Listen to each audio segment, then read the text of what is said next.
can feel, you can sense here that it's a historical moment.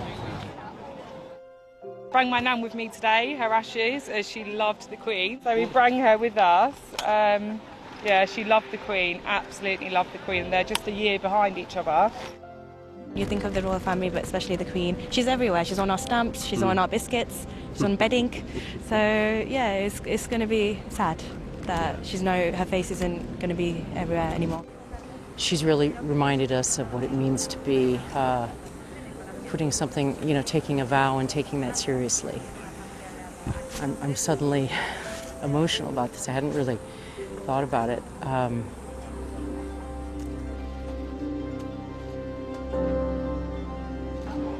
Our entire lifetime, it's been the Queen, from the beginning, so it's very surreal.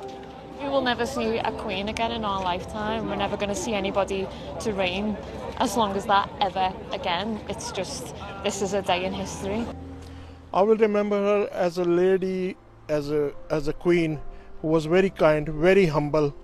I once went to a garden party at Buckingham Palace, and when she saw me, she came and she said, "Hello, where have you come from?"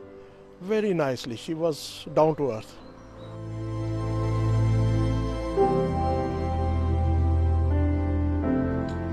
She was a strong lady.